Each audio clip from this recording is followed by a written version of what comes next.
The story of what you wish for. Part 1: Vegetarian Restaurant Selling Beef.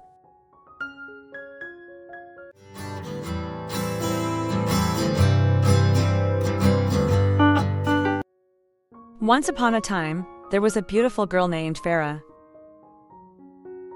Farah had a vegetarian restaurant that was always bustling with customers, with monks and nuns frequenting the place daily. In the area, there was a wise monk who was very compassionate and often went on pilgrimages to help sentient beings. Knowing of such a compassionate person, wanting to be enlightened, the monk decided to visit Farah's restaurant. When the great master arrived at the restaurant with his large and robust figure, he sat down and ordered a large dish of beef. It was not on the menu. The restaurant owner saw the monk looking healthy and thought to herself, What kind of monk comes to a vegetarian restaurant and orders beef? He doesn't seem to eat vegetarian on a regular basis, yet he looks so healthy. full of curiosity and suspicion, but with respect for the spiritual practitioners, Farah still diligently went to buy high-quality beef to prepare for this special guest.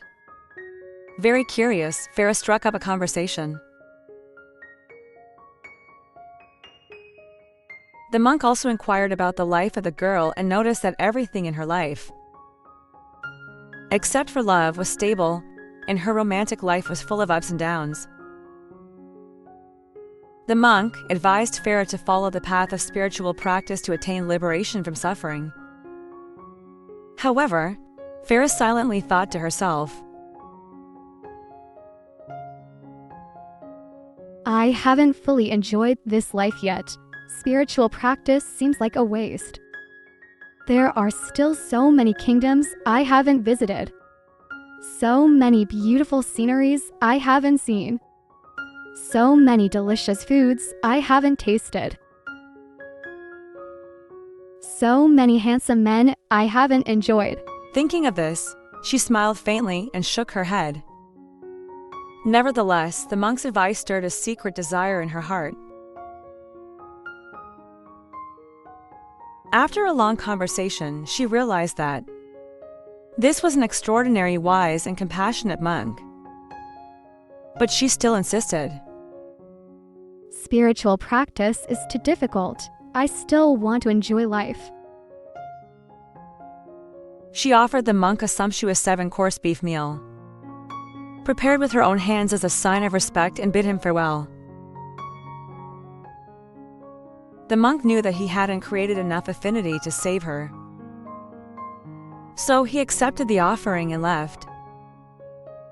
In the following year, there were a few occasions when the monk conveniently visited Farah's vegetarian restaurant again.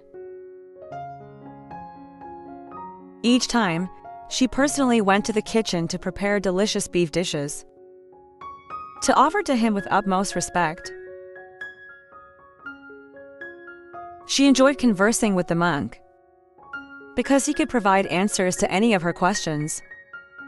She deeply admired and trusted the monk.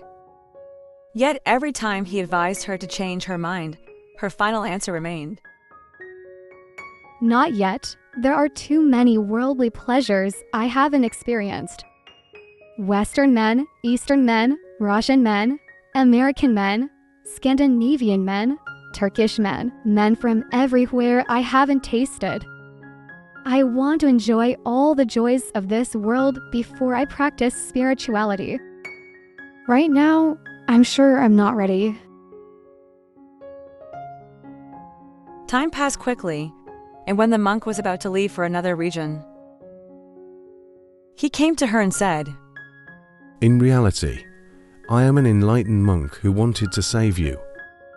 But unfortunately, despite my numerous pieces of advice, you still haven't had enough affinity to follow them.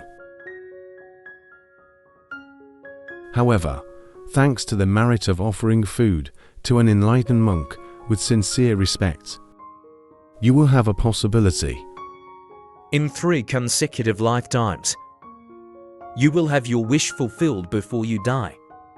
However, I must warn you that due to your greed, if you're not careful with your wish, you will continue to suffer. After hearing this, she silently thought, Is there really such a thing as getting what you wish for in this world? she was skeptical. Nevertheless, she bid the monk farewell with great respect. Who would have thought that the beautiful and faithful Farah would pass away early without fulfilling any of her desires?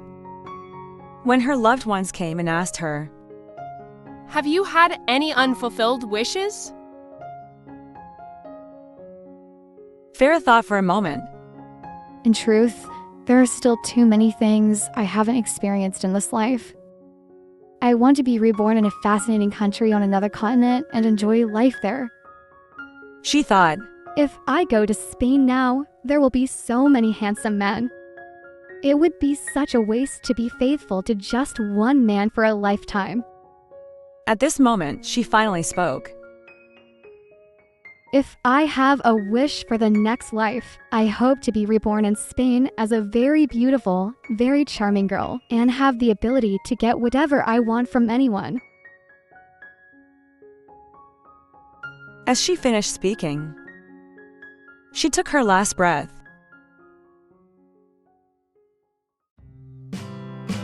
To be continued.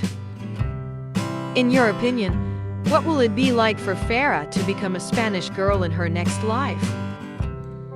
Is she capable of getting anything she wants?